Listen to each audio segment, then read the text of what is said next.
안녕하세요. 유라TV 김유라입니다. 오늘은 벤저민 플랭클린 자서전이란 책을 가지고 왔어요. 여러분 혹시 플랭클린 플래너라는 거 혹시 들어보셨어요? 다이어리인데 굉장히 고가의 다이어리예요. 시간관리, 성공의 다이어리라고 합니다. 그거 이름이 이 벤저민 플랭클린에서 따온 거예요. 이분은 그 미국 문학사의 가장 중요한 작품이자 자기계발서의 진정한 원조로 평가받는 이 책을 쓰신 분이고, 이 책을 쓰기 전에 이분은 워낙에 또 유명하신 미국의 정말 역사의 한 획을 그으신 그런 분이에요. 나는 나를 어떻게 관리할 것인가 라고 써 있고요. 미국 건국의 아버지 중에 한 명이고, 이분의 삶에서 들여다볼 수 있는 지혜와 그런 것들이 굉장히 많아요. 10살 때 학교를 그만둬야만 했고요. 그럼에도 불구하고 정말 열심히 공부하고 성실히 노력해서 많은 것들을 이루었어요. 특별히 이제 기억에 남는 거는 회원제 도서관을 건립해가지고 미국 곳곳에 도서관을 만든 일, 공익사업도 굉장히 많이 하셨고, 기부도 많이 하시고, 나중에는 의회 의원까지 오르신 분이에요. 10살 때 학교를 다니지 못했던 그 사람이 자신의 삶을 끊임없이 변화시켜서 의회 의원까지 굉장히 존경받는 어떤 지도자로서 있었던 분이에요. 그러니까 플랭클린 플래너라는 그 다이어리가 지금까지도 이제 널리 성공의 비결로 퍼지고 있는 거죠. 이분은 24시간 중에 1시간도 쪼개서 한순간도 헛되이 보낸 적이 없어요. 정말 많은 사람, 특히 미국인들의 삶의 질을 향상시키는데 크게 기여하신 분입니다. 이 책을 읽으면 정말 아이와 어른 뭐 가릴 것 없이 너무 배울 점이 많아요. 그래서 꼭 한번, 자서전이잖아요. 자서전 아무나 쓰지 않거든요. 오늘 벤자민 플랭클린의 자서전 한번 읽어보겠습니다. 16살 무렵 우연히 트라이언이라는 사람이 쓴 채식을 권장하는 내용 책을 읽게 되었다. 직접 음식을 해먹기 시작하면서 형에게 받은 돈의 절반을 절약할 수 있게 되었다. 그리고 남은 돈은 책을 사는데 썼다. 나는 비스킷이나 빵 한 조각과 건포도 한 줌, 빵집에서 산 과일 파이와 물 한 잔으로 끼니를 때우고 사람들이 돌아오기 전까지 공부에 열중했다. 음식을 줄이니 두뇌 회전이 더욱 빨라졌고 이해력도 높아져서 성취도도 훨씬 높아졌다. 그 무렵 제대로 계산을 못해 몇 번인가 창피를 당했다. 어릴 적 학교에서 제대로 산수를 익히지 못한 탓이었다. 이참에 코커의 산수책을 독학으로 공부하기로 마음먹었는데 웬일인지 내용이 술술 이해가 되었다. 그래서 이분은 되게 어린 나이에 학교를 그만두고 여러 가지 어려움 때문에 그럼에도 불구하고 독서를 통해서 이렇게 채식을 권장하는 책을 읽고 그걸 실행해보고 또 모르는 게 있으면 산수책을 통해서 또 공부를 하고 끊임없이 책을 통해서 공부하고 성장하신 분이에요. 그리고 이렇게 먹는 걸 아끼면서까지 남는 돈으로 책을 샀다고 합니다. 대단하시죠? 나는 겸손하게 나의 의견을 개진하는 습관을 들였다. 이를테면 논쟁의 소지가 있는 의견을 밝힐 때는 분명 의심할 나위 없이 등의 독단적인 말투보다는 이러저러한 이유 때문에 내 생각은 이러하다. 제 짐작으로는 그렇습니다. 내 생각이 틀리지 않다면 등의 말을 사용했다. 이러한 습관은 상대를 설득하고 나의 계획을 납득시킬 때 굉장히 도움이 되었다. 알렉산더 포프는 다음과 같은 명언을 남겼다. 상대를 가르치려고 들지 않아야 하며 상대가 모르는 일은 잠시 잊고 있었던 것으로 눈 감아주어야 한다. 확신이 들더라도 다소 주저하는 태도로 말하라. 겸손하라 라는 이야기를 하고 있어요. 잘난 척하지 마라. 아버지는요 이렇게 말했대요. 아버지가 이 벤자민 플랭클린한테 이렇게 얘기했대요. 사람들에게 항상 친절히 대해라. 항상 존경받을 수 있도록 행동해라. 너도 똑같은 처지이면서 괜히 남을 비난하거나 비꼬지 마라. 등 이런저런 충고를 해주셨다. 그리고 성실하게 일하고 검소한 생활을 하다 보면 20살 정도에는 사업 자금을 마련할 수 있을 게다. 그때가 되면 내가 모자라는 돈을 보태주마 라고 덧붙이셨다. 이것이 내가 부모님에게 받은 전부였다. 부모님이 검소하게 생활하다 보면은 사업 자금을 조금 도와주겠다라고 얘기했대요. 어떤 노파를 만났대요. 근데 그 노파는 수녀의 삶을 살다가 이제 은퇴를 하신 분이에요. 전 재산을 자선단체에 기부하고 자신의 몫으로 연간 생활비 12파운드만 남겼어요. 그조차도 어려운 사람을 돕는 데 주로 사용하고 죽 한 그릇으로 하루를 버텼어요. 불도 죽을 끓일 때만 사용하지 않았대요. 그래서 그 하숙집의 집주인이 그런 사람을 곁에 둔다는 것을 축복이라고 생각해서 하숙비도 안 받고 방을 그냥 주었대요. 근데 그분한테 이제 보고 느낀 게 가진 것이 적어도 행복하고 건강한 삶을 영위할 수 있다는 교훈을 배웠다고 해요. 벤자민 플랭클린이. 그러니까 그런 사람들을 나약하고 이렇게 나약한 게 아니라 몸이 약하고 나이가 들고 돈이 없는 사람을 만나면서도 항상 겸손한 마음을 이렇게 배웠다는 거예요. 멋지죠? 자기 친구 이야기예요. 어떤 친구가 계속해서 필라델피아 종말론을 떠들고 다녔고 곧 쇠퇴할 도시라며 자기 집도 사지 않았대요. 그러다 처음 종말론을 떠들기 시작했을 때보다 5배나 더 값을 치르고 결국 집을 샀다고 합니다. 정말 속이 후련한 소식이었다라고 해요. 친구들 중에 이런 좀 괴짜 친구가 있었다라는 이야기를 합니다. 자, 주변에 유능한 친구들을 모아서 발전하기 위한 클럽을 만들었대요. 이름하여 비밀결사대 전토라는 그룹이었어요. 우리는 금요일 저녁마다 모였다. 윤리와 정치 그리고 자연 철학 이런 것들을 발표하고 토론했다고 합니다.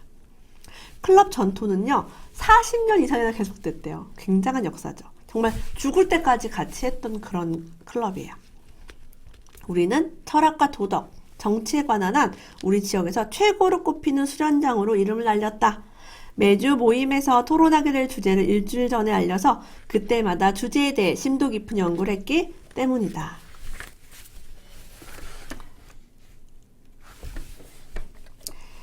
그래서 이 전토클럽은 맨날 이렇게 모여가지고 회의를 하다가 어느 날 공적인 그런 공공을 위한 회원제 도서관을 설립하기 시작합니다. 회원제 도서관은 미국 최초로 설립을 해요. 그래서 50년 동안 회비를 계속 내야 됐어요. 회원수가 100명이 되자 법인으로 이제 바꿔서 도서관을 열기 시작합니다. 도서관 규모는 점점 커졌고 다른 도서관들도 곳곳에 늘어났다. 회원제 도서관 덕분에 미국인들의 대화 수준이 높아졌고 평범한 상인이나 농부들도 다른 나라의 지식인과 대화를 나눌 수 있을 정도로 지적인 능력을 쌓을 수 있게 되었다.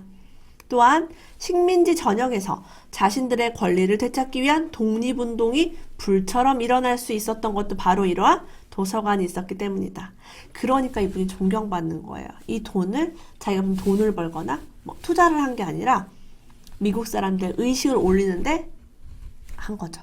의식이 올라가니까 뭘 해요? 식민지에 있는 사람들이 자신의 권리를 찾기 위해서 독립운동을 할 수 있게 된 거예요.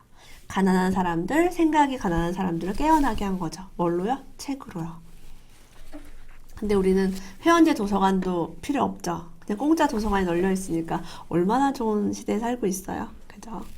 자, 어떤 분께서 이 벤자민 플랭클린한테 이런 메일을 보냈어요. 이런 편지를 보냈어요.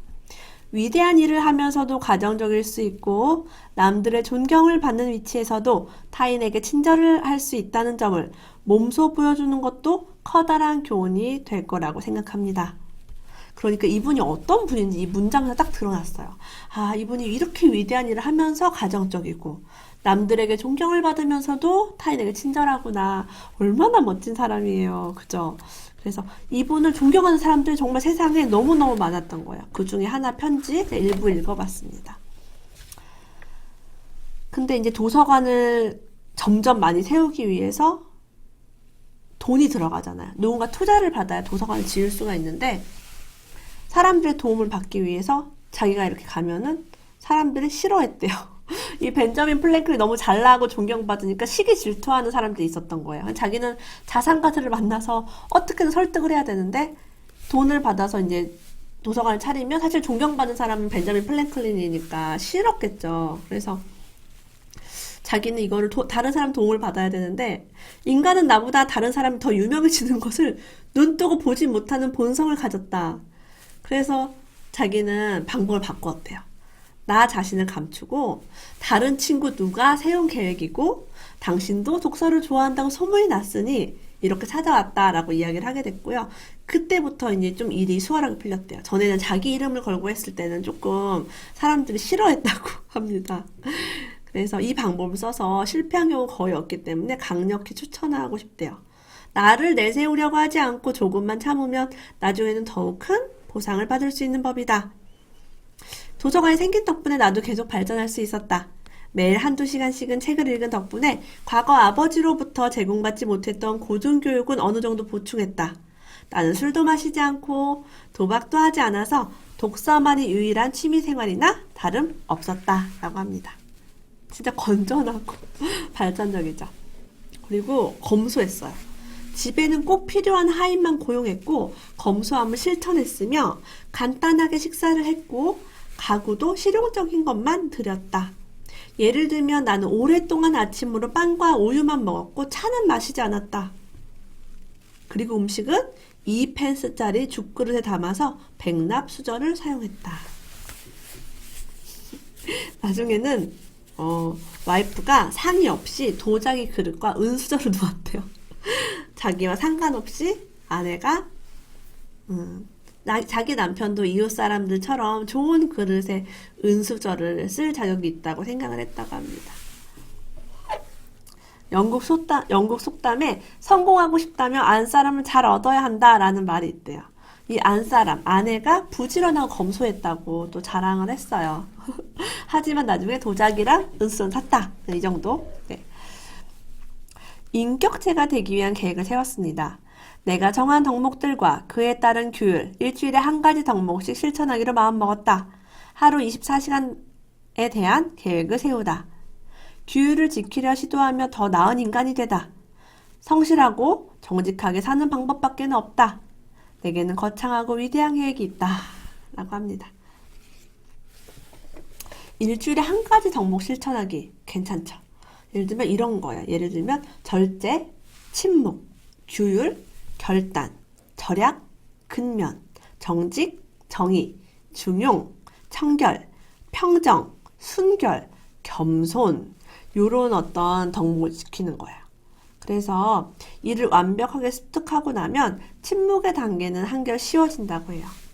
나는 덕을 쌓음과 동시에 지식도 얻고 싶었다. 지식을 얻기 위해서는 다른 사람과 대화를 나눌 때 듣는 법을 배워야 한다.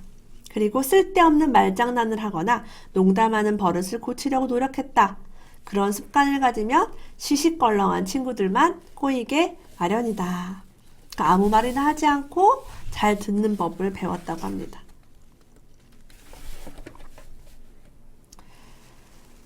사람들에게 덕을 행동에 옮길 수 있는 방법을 제시하고 싶었기 때문이다. 방법도 알려주지 않고 무조건 착한 일을 하라고 체근하는 것과는 다르다. 이는 만일 형제 자매가 헐벗고 일용할 양식도 없는데 그 길을 알려주지 않고 누구든지 그에게 평화롭게 살라, 더웁게 살라, 배불리 먹어라 이른다면 무슨 소용이 있으리요? 라는 야고보서 2장 15장부터 16절의 말과 같다. 그러니까 우리가 착하게 살자, 도덕적으로 살자라고 말을 하지만 먼저 잘 먹고 일용할 양식 있게 만든 다음 얘기를 하는 거죠. 근데 일용할 양식도 없는 사람한테 그 밥을 굶지 않는 방법도 알려주지 않으면서 계속 평화롭게 사세요. 배불리 먹어요. 이렇게 하면 무슨 소용이 있냐는 거죠. 그래서 그런 것들, 사람들 잘 살게 하기 위해서 굉장히 노력을 많이 했어요. 그래서 그 중에 하나가 절제, 근면, 절약 이런 규율을 자꾸 지키면서 사는 걸 강조를 한 거죠. 스스로 그렇게 하면서요. 이분은 1732년에 리처드 손더스라는 이름으로 달력을 만들었대요. 그 달력은 25년 동안 무려 발행이 됐다고 합니다. 이 달력을 찍어서 상당한 수입을 올렸는데 나중에는 이 달력이 없는 집을 찾아보기 힘들 정도였어요. 근데 책을 거의 사보지 않은 사람에게 달력을 이용해서 교훈을 줄 수 있겠다라는 생각을 했대요. 와, 1732년이니까 거의 지금 300년 전에 이런 생각을 한 거예요. 그래서 특정한 날을 표시해 둔 곳 사이에 다양한 격언을 집어넣었대요. 우리 격언 있는 다이어리나 달력 볼 수 있잖아요. 그거의 원조예요, 이분이. 대부분 근면과 절약이 부에 이르는 길이며 미덕을 얻게 해준다는 내용이래요. 그러니까 부자가 되는 방법, 그런 걸 얘기한 거죠. 가령 속이 빈 자루는 똑바로 세울 수 없다 와 같은 금언을 통해 궁핍한 삶을 살다 보면 정직하게 사는 것이 힘들다는 의미를 전달하고자 했다. 그러니까 아까 얘기한 거랑 똑같아요. 궁핍한데 도덕적으로 살아라 하면 힘들다는 거야. 내가 당장 먹을 것이 없으면 훔칠 수도 있는 거죠. 훔치면 안 되지만 너무 배고프면. 그래서 이런 어떤 메시지를 많이 전파하려고 노력을 하셨어요. 책이나 달력을 통해서. 그리고 젊은 여성에게 회계 교육을 해야 한다. 이런 말을 했어요. 저는 너무 놀라워요. 300년 전에 이런 생각을 한 것 자체가. 우리나라 젊은 여성들도 회계 교육을 받아야 한다. 그 이유는 남편이 만약 먼저 세상을 떠나면 음악이나 무용을 잘하는 것보다 회계 공부한 것이 본인과 자녀들에게 큰 도움이 될 것이다. 그러면 간교한 사기꾼의 먹잇감이 될 일도 없을 테고 어느 정도 이익을 얻을 수 있는 장사를 꾸리고 기존의 거래처를 유지하는 데도 도움이 될 것이다. 자녀들이 성장하고 난 후에는 이를 물려주어도 될 일이다. 결국에는 한 가족이 대대로 번창할 수 있는 기반을 만들 수 있다라고 합니다. 이분이 원래 그 인쇄소 일을 했어요. 그래가지고 그런 이야기, 사업 같은 거를 할 때 만약 남편이 죽었을 때 이제 물려받을 수 있는 거. 회계를 알아야 한다. 나는 동업자와 계약서를 쓸 때부터 각자 해야 할 부분과 서로에게 기대하는 점을 분명하게 명시해 두었다. 그러면 소소한 부분에서 다툴 일이 없어진다. 사업의 노하우, 동업도 많이 해보신 분이에요. 이분이 방안을 덮여주는 난로를 개발했대요. 정말 대단하세요. 그러니까 사람들을 위해 상상. 사람들이 어떻게 하면 따뜻할까? 사람들이 어떻게 하면 의식이 올라갈까? 사람들이 어떻게 하면 배부를까? 그냥 이것만 생각한 거예요. 그러니까 정말 그런 애민정신 이런 게 투철하신 분이죠. 우리도 누군가의 발명품 덕분에 많은 이익을 누리고 있다. 우리 역시도 나의 발명품으로 인해 남들에게 도움을 줄 수 있다는 것에 행복해야 한다. 또한 그것은 아무런 대가를 바라지 않는 것이어야만 한다. 그러니까 이분은 발명조차도 돈을 벌기 위해서가 아니라 남을 위해서 그냥 다른 사람들이 이거를 편안하게 누리면 나는 그만이다. 대가를 바라지 않는다라고 했어요. 그러니까 달력도 막 만들고 달력에 좋은 글귀도 막 넣고 그런 걸 한 거죠. 그리고 이분은 나중에 학교를 설립했어요. 학교 이름이 좀 이따 나오나요? 조금 이따 알려드릴게요. 뒷장에 나오니까. 본래 건물의 설립 의도대로 특별한 설교가 있을 때마다 대강당을 개방하기로 합의했다. 더불어 가난한 학생들을 위해서 무료로 학교를 운영하기로 했다. 너무 멋지죠? 대학을 만들었는데 가난한 학생들을 위해서 무료로 운영하기로 했대요. 자, 이 대학이 현재의 펜실베니아 대학교입니다. 많이 들어봤죠? 펜실베니아 대학교. 나는 창립부터 지금까지 약 40년간 대학 이사의 자리를 지켜왔다. 우리 대학에서 교육을 받은 수많은 젊은이들이 공공기관 등 각자의 자리를 찾아서 자신의 실력을 발휘하며 국가 발전에 이바지하는 모습을 볼 때마다 말로 표현할 수 없을 정도로 무한한 기쁨을 느낀다. 이분은 교육자이기도 했어요. 그리고 의회 의원이 되어 공익을 위해 활동하기도 했습니다. 제가 여기까지 오늘은 읽도록 하겠습니다. 뒤에는 의회 의원에 대한 얘기인데 조금 재미가 없었어요. 이런 정치 막 얘기. 이런 좀 재미가 없어서. 대단하죠. 정말 10살 때까지밖에 학교를 다니지 못했던 사람이고 원래 직업은 인쇄소를 운영하는 사람이었어요. 인쇄소 아시죠? 종이 이렇게 만드는 거. 그러니까 책에도 관심이 많았고 도서관도 설립하고 달력을 만들고 대학을 만들고 이런 식으로 한 거예요. 그래서 벤저민 플랭클린 자서전 오늘 한번 읽어봤어요. 성공의 비결, 넘치는 지혜를 갖는 비결이 모두 책에 있음을 다시 한번 깨닫습니다. 오늘도 끝까지 함께 해주셔서 너무 고맙습니다. 다음에 또 만나요.